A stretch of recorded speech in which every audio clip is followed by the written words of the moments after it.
a gente precisa parar de se enganar, porque a gente tende a querer achar, o hipócrita ele quer achar um caminho fácil para ser quem ele não é. Pra, então ele se contenta em fazer um esforço para parecer aquilo que talvez ele nem desejasse ser, mas ele sente que aos olhos dos outros ele deve atender esse tipo de expectativa, né?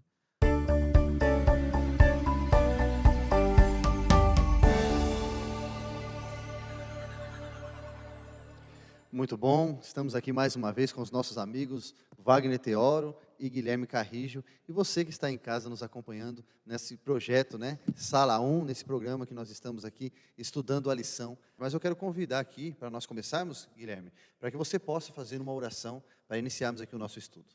Faço sim. E pastor, como você introduziu a gente fez uma brincadeira ali. Mostra, pode colocar, só para mostrar. Por favor, Matheus, coloca vocês aí. Olha lá, ó, nossa galera. Um agradecimento especial para vocês. Todos os queridos aqui são irmãos, são parceiros de várias atividades. E também, no pós-gravação, tem uma equipe muito grande. Então, assim, é sempre bom lembrar, né, dessas pessoas que trabalham bom. ativamente para isso aqui acontecer. São os que mais trabalham, né? Basicamente. Porque a gente fica sentado aqui Cheiroso, arrumado. e eles são os que Fazem a coisa chegam acontecer. antes e saem depois, né? Fazem a coisa acontecer. Bom, assim como você está, todos nós aqui no estúdio, vamos fazer uma oração. Querido Senhor, somos imensamente agradecidos pelo Teu amor, pelo Teu cuidado e carinho por nós. Pedimos a presença do Teu Santo Espírito agora nos nossos corações, impressionando as nossas mentes para esse estudo, que tudo aconteça aqui para a Tua honra e Tua glória. É no nome de Jesus que oramos. Amém, Senhor. Amém. E nós vamos recapitular então a lição de número 3. Você que já está aí em casa, já se preparou, né? Aqui para o seu guia de estudos. Nós estamos aqui falando um pouco sobre as raízes da inquietação. O texto diz assim: onde há inveja e rivalidade, aí há confusão e toda espécie de coisas ruins. Tiago capítulo 3, versículo 16. Aí meu amigo Wagner Teoro, logo no começo da lição, vem falando aqui sobre, né, o álamo tremedor, é isso, né? E nós sabemos ali, pelo que não conheço tanto assim, né, de plantas, né? Mas essa árvore, ela pode viver ali 150 anos, no máximo, né? Mas o seu organismo maior, que está abaixo do solo, que são as suas raízes, pode durar aí milhares de anos, né?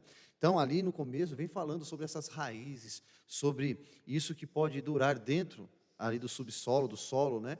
Dessa árvore por milhares de anos. Será que quando Jesus também, ele faz ali o seu discurso em Mateus capítulo 10, versículo 34 e 39, que nós vamos ler daqui a pouco, será que nós também temos como fazer uma alusão sobre essa mesma figura dessas raízes que estão aí encravadas ali no solo, podem estar também sendo essa raiz de inquietação dentro do ser humano? Ah, sem dúvida. A gente tem aquela imagem, né, de que o coração é um solo, né? Ele é um solo muito fértil. O que você joga ali, ele vai crescer, vai frutificar, né? Então, se a gente pensa que nós jogaremos uma semente e aquilo lá não cresce, cresce no nosso coração. E se a gente regar, cresce mais ainda, né? Porque ele é um solo muito fértil. Então, a gente tem que tomar muito cuidado com o que a gente tem contato. A Bíblia já vai falar que nós precisamos ter um grande filtro em nossa mente, né? Porque aquilo que a gente observa, aquilo que a gente põe a nossa mão, aquilo que a gente fica muito concentrado, aquilo que toma o nosso foco, ele vai tomar o nosso coração e vai crescer na proporção de uma árvore, né, que vai gerar frutos, e esses frutos podem ser bem amargos, né? Esses frutos podem, de fato, prejudicar a nossa vida. E aqui, Jesus estava demonstrando um pouco isso. Falou, olha, uma pequena semente que você joga, se for uma semente ruim, vai crescer algo ruim dentro do seu coração. Então, eu creio que esse é um alerta para nós, né? Ter essa ideia de que nós somos, assim, seres com uma grande capacidade de dar proporção e dar projeção para todo tipo de influência que a gente recebe. Ok. E aí, Guilherme, utilizando essas palavras, esse começo, essa introdução aqui que o Wagner muito bem foi colocada, inclusive, né? Diga-se de passagem, mas nós vemos aqui que no capítulo 10, eu gostaria de pedir aí, se vocês puderem ler aqui, para os nossos amigos que estão nos acompanhando, né? fazemos aqui a contextualização daquilo que o Wagner vem falando. Capítulo 10 de Mateus, versículo 34 e 39. Você pode ler para a gente? Vou ler. Não penseis que vim trazer paz à terra. Não vim trazer paz, mas a espada. Pois eu vim trazer divisão entre o homem e seu pai, entre a filha e sua mãe, entre a nora e a sua sogra. Os inimigos do homem serão os seus próprios familiares. Quem ama o pai ou a mãe mais do que a mim, não é digno de mim. Quem ama o filho ou a filha mais do que a mim, não é digno de mim. E quem não toma a sua cruz e não me segue, não é digno de mim. Quem achar a sua vida, a perderá. E quem perder a sua vida por minha causa, a achará. Como entender, né, Wagner e Guilherme, como a gente pode entender essas palavras aí de Jesus em um momento ali, trazendo divisão, se nós sabemos que Jesus é o príncipe da paz? Como é que a gente pode entender isso? Ficou chocante, né, uma declaração dessa, né, pastor? Quando a gente simplesmente desloca do contexto, sem a ideia dessas raízes profundas também, para explicar, a gente corre um risco de se chocar, de se assustar com essas frases de Jesus. Como assim, né? O príncipe da paz está dizendo agora que veio trazer a divisão. Na verdade, o Wagner ele passou por essa resposta dizendo sobre o alerta que Jesus faz, né? Na verdade, Jesus está fazendo um alerta aqui, um alerta sobre a possibilidade de escolhas difíceis que nós teríamos de fazer, que nós podemos fazer. Em algum momento da nossa vida, em algum momento da sua vida, quem está em casa também, tenho certeza que você se deparou com alguma escolha difícil, alguma escolha complicada. E às vezes a escolha fica mais complicada, mais difícil, dependendo do nosso contexto social ou nosso contexto cultural. As raízes das tradições, das culturas que estão na nossa vida, no nosso caráter, no nosso ser, na nossa personalidade, podem tornar mais difíceis ainda determinadas escolhas, principalmente quando a gente está falando de escolhas quanto à soberania, à autoridade de Jesus, né? Autoridade e soberania divinas. E aí, essas precisam estar no topo das coisas. Muito bom. Nós vemos aqui, Wagner, então, pelo que está sendo explicado aqui muito bem pelo Guilherme, né? E aí você de casa também pode fazer suas considerações, escrevendo aí nos comentários também, né? Mandando para os seus amigos também essa programação aqui do Sala 1. Mas o interessante é que nós falamos isso anteriormente na outra lição, sobre essas raízes que podem ser raízes de inquietudes. E nós aprendemos que essas inquietudes se tornam ali como desobediência a Deus, né? E o interessante é que a lição ela vem falando claramente aqui que a declaração de Jesus em Mateus 10, 34 e 39, ela relata o fato de obediência e lealdade a Deus, né? E isso é interessante, Wagner, porque nós vivemos em uma sociedade, agora falando aqui no universo adventista, né, nós falamos sobre essas divisões. Talvez o amigo que está acompanhando, você que está em casa, deve ter passado por momentos difíceis, né, de dificuldades, quando também ali aceitou a mensagem adventista, quando também nós falamos anteriormente, na primeira lição, sobre o sábado, né? E é claro que tem famílias aqui nos assistindo que alguns já estão, né, aceitaram a mensagem adventista, outros ainda não, né, estão aprendendo, né, mas nós sabemos que isso traz sim divisões, né?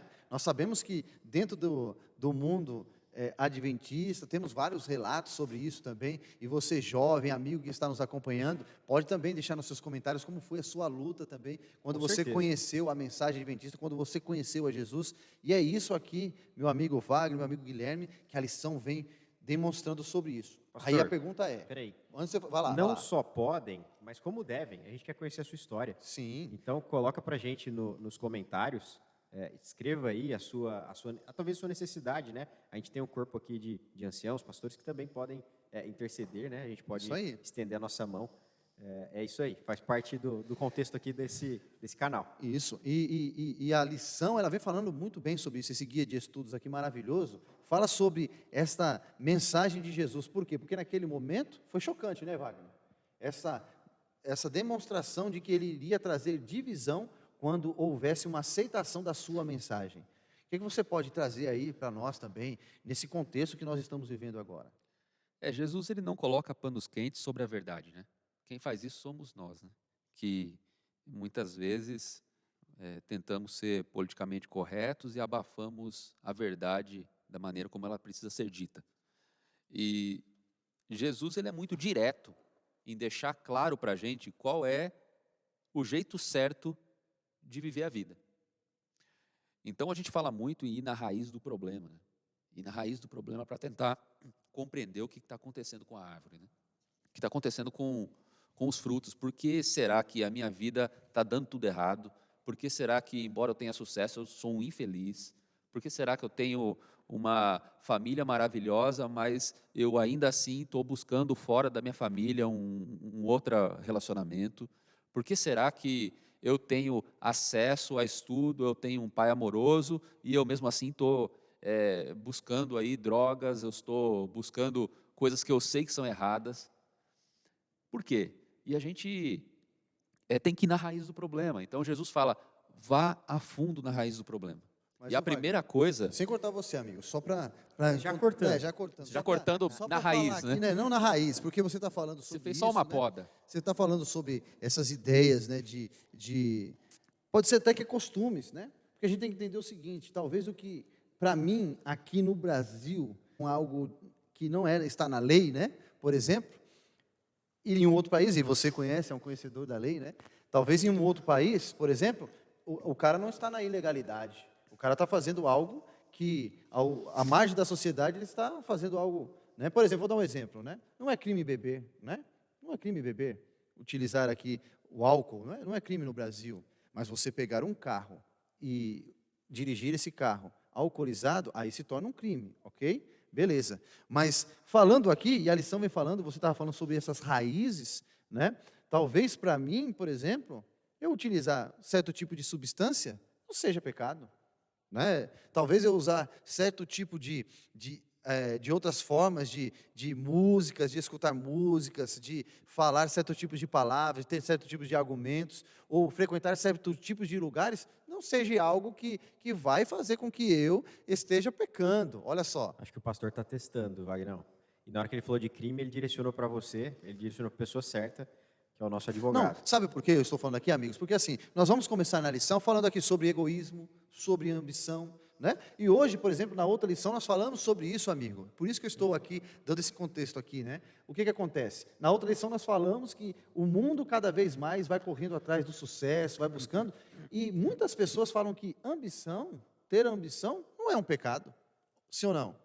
Muita gente compreende que ser ambicioso, correr atrás dos seus sonhos, dos seus objetivos, não é pecado. E como é que a gente pode entender isso no contexto aqui do que a lição está falando e da Bíblia? O que vocês acham aí? Essa tênue eu vou deixar pro Wagnão. Vamos lá então, né? É bem... Não, eu quero começar então pela raiz. Vamos lá. Não, brincadeiras à parte, mas o pastor falou uma coisa que me chamou a atenção. Eu quero tentar ligar esses pontos aqui. Uma coisa é aquilo que a gente pode, outra coisa é aquilo que a gente deve. Tem um amigo meu que contou que certa vez estava em um país, em Portugal, e com o pai, e eles estavam de carro, e tinha uma rua, eles queriam acessar aquela rua, estavam na dúvida se era permitido, né, aquele sentido, né? E estava passando uma pessoa, eles perguntaram, viu, eu posso descer por essa rua? E a resposta foi, poder você pode, mas não deve. Porque a compreensão de que você pode virar o seu carro e descer nessa rua, mas não é permitido fazer isso. Se você fizer isso, você está indo contra a lei, e você vai ter prejuízos disso, você vai encontrar um carro vindo no sentido contrário. E quando você encontrar um carro vindo no sentido contrário, uma coisa pode acontecer. Você vai ter que frear e vai voltar, ou você vai colidir com esse carro vindo. E daí um prejuízo vai ser grande para você. E na vida é assim, a gente tem que entender que o livre-arbítrio nos dá poder para realizar algo. Mas nós temos um dever de ter justamente o filtro de entender que existem certas coisas que nós não devemos colocar à mão, porque nós iremos de encontro a um trem que vem no trilho. E isso vai passar por cima da nossa vida, a gente vai viver muito em tristeza.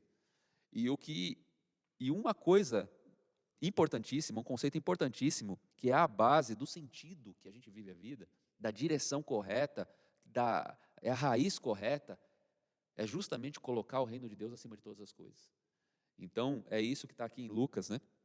Lucas, no capítulo 12, vai dizer aqui no versículo 30, vendei os vossos bens e dai esmola, fazei para vós outros bolsas que não desgastam, tesouro inextinguível nos céus, onde não chega o ladrão nem a traça consome, porque onde está o vosso tesouro, aí está o vosso coração.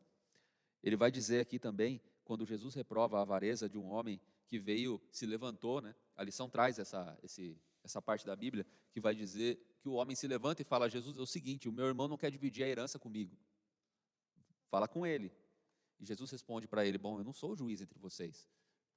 O teu problema não é que o seu irmão não está dividindo a herança. O teu problema no seu coração é a ganância.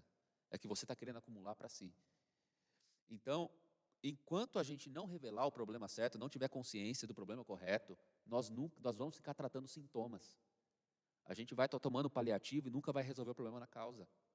Então, Jesus fala, a primeira coisa para começar a corrigir tua vida é colocar o reino de Deus acima de tudo. Ah, mas e se isso for contrário à minha família?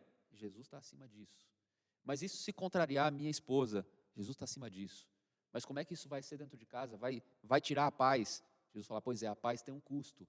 Eu sou o príncipe da paz. Mas por quê? Porque apesar da tempestade que isso pode causar, mesmo assim, eu vou te dar força e vou te trazer paz para você passar por isso.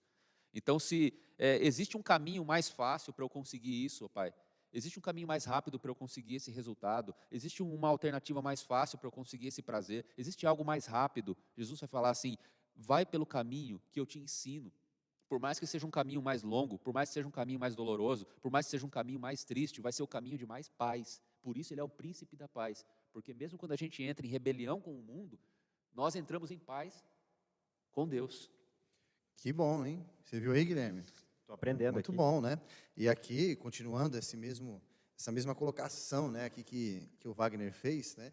Nós já falamos um pouco aqui que essas raízes, elas podem ser transformadas em egoísmo, ambição, né? E eu falei um pouco sobre o mundo, ele prega uma outra coisa, né? Quando nós falamos o mundo aqui, viu, querido amigo, você que está nos acompanhando, nós estamos falando da sociedade, né? Estamos falando daquilo que nós temos como sociedade hoje intitulada, né? Então, essas ideias, essas filosofias, ser ambicioso muitas vezes não é pecado, né? Você ser ambicioso para estas filosofias. Mas olha que interessante aqui a lição vem falando, né? Como no caso do álamo tremedor e de seu sistema subterrâneo mais amplo, o egoísmo é parte de um sistema subterrâneo chamado pecado. Olha só, olha só. Então vamos lá, agora é o Guilherme, vamos jogar a bola aqui para o Guilherme então, né? Veja só, se existe um sistema então chamado pecado, e nós vemos aqui que lá no começo, a parte de fora, né, da raiz ali, que é a árvore, ela pode durar 150 anos, né? Mas a raiz ela pode estar ali dentro, né, milhares de anos. E o pecado, Guilherme, você acha que ele também pode fazer encravar, assim como uma raiz dentro do coração do homem, do ser humano, como algo que é difícil realmente de tirar, de arrancar e fazer novas todas as coisas? O que você me diz disso daí? Pastor, com certeza, o pecado pode fazer destruições tremendas, né? Começando no coração do homem, começando no nosso coração. Uma vez que o pecado é instalado, se a gente não luta contra isso, ele vai criando raízes, e assim como o álamo, né, que foi mencionado no início, essas raízes podem durar muito mais do que a nossa própria vida, ou seja, na influência, nos desdobramentos das minhas ações, das minhas atitudes enquanto em vida. Estava tão enraizado o egoísmo, né, desse cidadão, que no convite de Jesus ele encontrou um ponto de bloqueio, né, para seguir, para ouvir, para aceitar a instrução. Nesse aspecto, a gente tem que fazer uma separação. Não tem nada de errado, é importante, vou até virar aqui para o pessoal que está assistindo. Não tem nada de errado você fazer um planejamento, você se planejar para o futuro. Sim. Não tem nada de errado você ser organizado, você organizar suas finanças e você crescer nesse aspecto. O que está errado é o comentário não o comentário do Wagner, desculpa, mas o que está errado é o que o Wagner demonstrou para a gente no sentido de que aonde que esse planejamento vai te levar. Se, por um lado, você permitir que isso tome as suas intenções, isso molde a sua forma de viver, voltado para você trabalhar nesse planejamento para que você só acumule, aí você, pelo egoísmo, está deixando se levar num problema que é pecado sim, pastor. No entanto, o planejamento financeiro, uma visão de futuro, não está errado em ponto algum. Na verdade, isso daí, ele é instrução bíblica, né? A gente tem diversas citações que promovem esse tipo de de conforto, vamos dizer assim, um bem-estar. Não para a gente focar a nossa e lançar as nossas raízes aqui nessa terra, mas sim para que a gente, em ser abençoados, nós possamos também abençoar outros que não tiveram o mesmo acesso. A ideia por trás é essa, da diferença entre planejamento e aquela ambição egoísta. A questão aqui do egoísmo é que ele, em 100% dos casos, em todos os casos de egoísmo, independente do nível, né, que existe de egoísmo em mim, ele sempre vai atuar destruindo relacionamentos. Olha só, que bom, hein? Agora, Wagner, né, ele falando dessa parte da ambição aqui, nós temos também a lição falando sobre quem é maior no reino dos céus, né? E ali também falando que a resposta envolveu uma lição prática. Depois de chamar uma criança, ele colocou no centro do grupo. As pessoas arregalaram os olhos, né, e levantaram as sobrancelhas. A ação de Jesus exigiu uma explicação, que está aí em Mateus capítulo 18, versículo 3, né? E ele diz, né? Se vocês não se converterem e não se tornarem como crianças, de maneira nenhuma entrarão no reino dos céus, né? E aí eu quero jogar essa bola aqui para o Wagner, né? Que ele tem 2 filhas, Wagner, é isso? 2 meninas, assim como eu também tenho 2 meninas, e o Gui está em planejamento, é isso. Como eu disse, planejar o futuro não tem nada de errado. Está em planejamento, mas vamos lá, né? Eu sempre, Wagner, vejo essa forma aqui de o pai, né, com os seus filhos, da mesma forma de Deus, né? Os filhos esperam, né, que o seu pai, né, possa ser o provedor. Então, por exemplo, nós que somos pais e as crianças, né, elas esperam de nós que nós possamos prover comida, roupa, né, uma casa, um lugar para elas estarem, né? E a minha filha mais nova, ela é bem assim também. Ela já acorda pela manhã, por exemplo, e quem faz o café da manhã dela sou eu. E ela chega para mim e fala, né?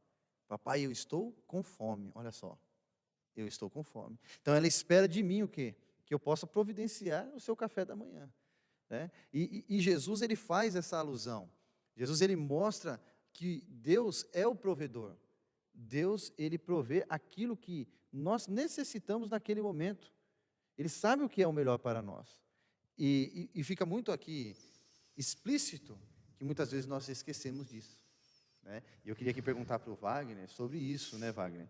Essa correria da vida, essa busca incessante de estar nos melhores lugares, de sermos ali, né? Isso está relacionado também Posições, né, a pastor? posições, né?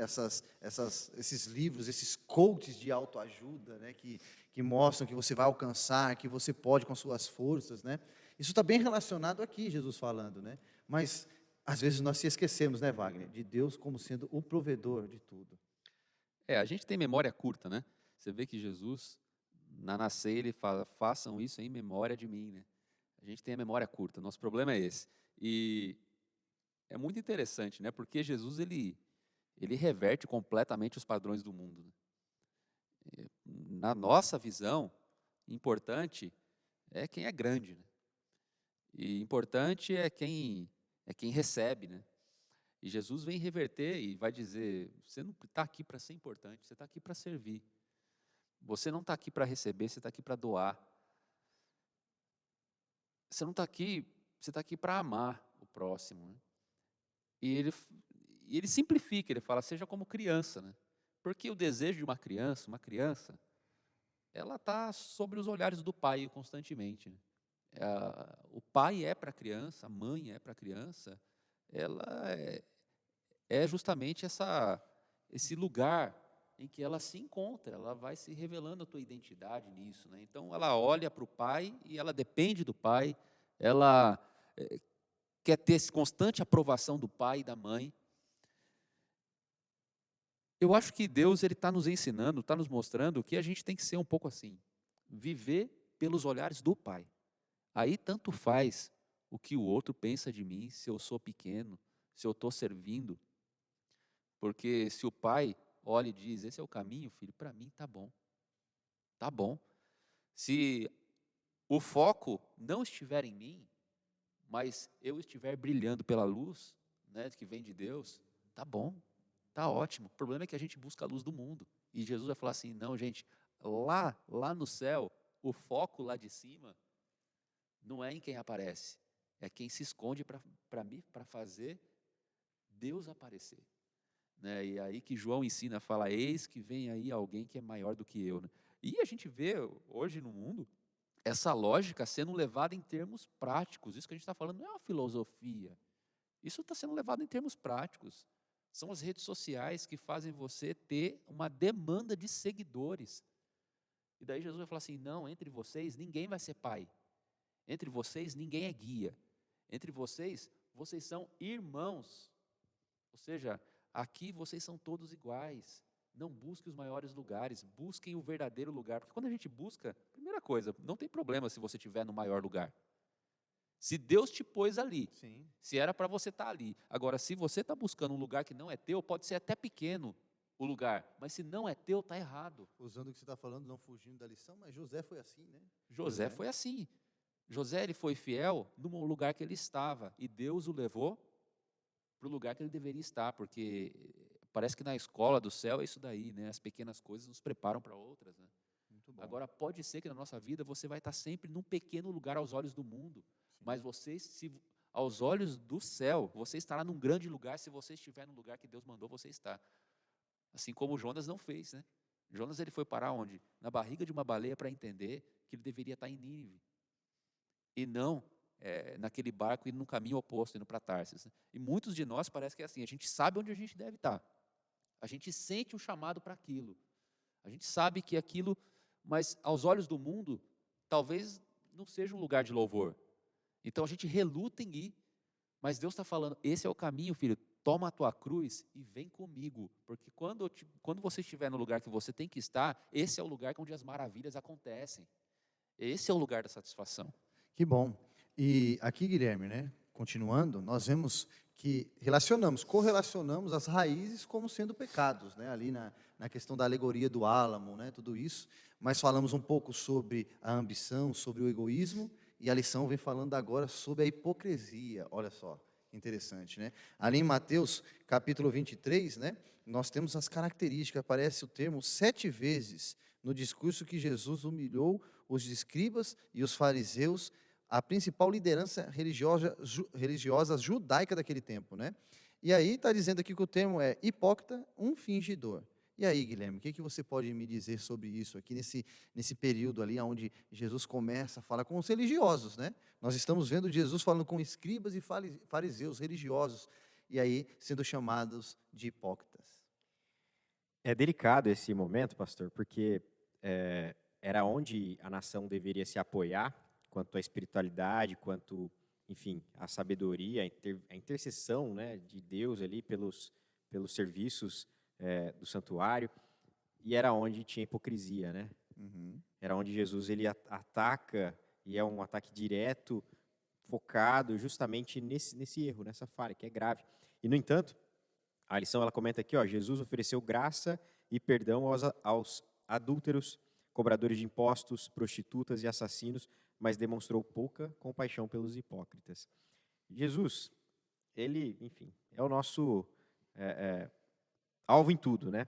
E a gente viu que páginas anteriores, no capítulo 22 de Lucas, onde tem ali a última ceia, ele, depois de ter feito uma coisa maravilhosa, que foi a última ceia, a gente reproduz de tempos em tempos nas igrejas, isso mexe com a gente, uma situação de perdão. Logo em seguida, logo depois desse momento ali com os seus discípulos, ele percebe os discípulos numa discussão tola sobre aonde cada um ia estar. E mesmo com esse contexto, Jesus, eu imagino, né? Ainda bem que a gente não é Deus, porque se fosse eu ali, a coisa não ia ser tão bonita quanto Jesus ele demonstra. Porque mesmo depois de ter feito toda aquela cena de amor demonstrado, ele entende que os discípulos não tinham percebido e entendido uma vírgula daquilo que ele tinha sido demonstrado. E ele, mesmo assim, os perdoa, os chama. Ele não desistiu dos discípulos.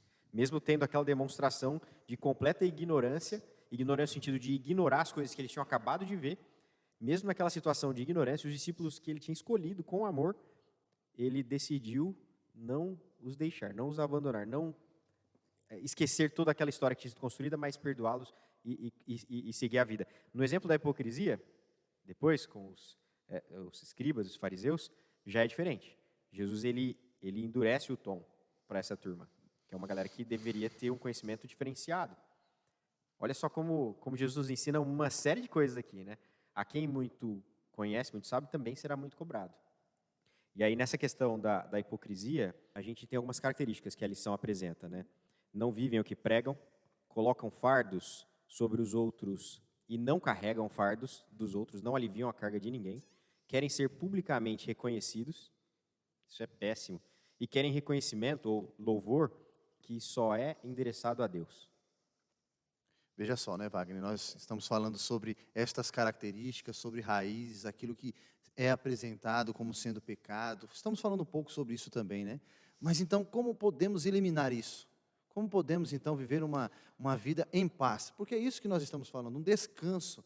Né? Falamos um pouco sobre o príncipe da paz, que falou que viria trazer divisões, né, entre o pai e a mãe, entre as famílias, né, por aceitação à sua mensagem. Mas como podemos então eliminar isso que nós carregamos muitas vezes e trazemos, né, de fora e estamos vivendo assim? Como podemos eliminar isso? Eu acho que a primeira coisa é a gente ser sincero consigo, né?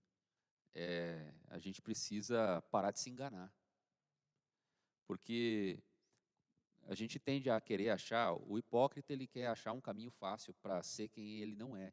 Pra, então ele se contenta em fazer um esforço para parecer aquilo que talvez ele nem desejasse ser, mas ele sente que aos olhos dos outros ele deve atender esse tipo de expectativa, né?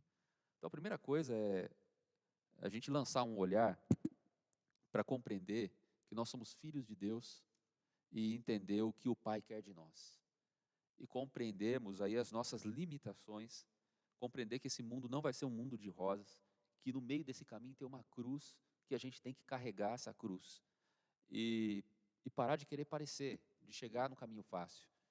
Porque, embora seja um mundo em que de rosas com espinhos, né, eu creio que há mais paz naquele que cumpre a sua obrigação, por mais que ele tenha sofrido, do que aquele que não cumpriu e, e tenta ficar carregando esse fardo de aguentar as expectativas do mundo sobre si. A gente vive uma era assim, de pessoas sobrecarregadas. Elas são hipócritas, no fundo, porque elas não são esse tipo de gente que elas querem demonstrar que são, e nem precisariam ser, nem precisariam ser. E essa dissimulação da tua personalidade te leva muito distante para aquilo que Jesus espera de você. Então, Jesus ele condenou diretamente os hipócritas, né? Porque eles amarravam, né? Eles amarravam fardos pesados demais, ou seja, eles exigiam aquilo que eles mesmos não cumpriam, mas deveriam cumprir, né? E se cumprissem, talvez tivessem paz, né? Eu creio que o primeiro passo é cair de joelhos diante de Deus, lançar um olhar profundo, né, para a tua identidade de filho de Deus e buscar que a sinceridade ela brote de alguém que cumpriu a tua tarefa, a tua obrigação. Muito bom. Nós já estamos caminhando aqui para o final, né? E o termo para isso, que nós estamos falando de hipocrisia, está aqui, né? No termo grego, hipocrisia, né?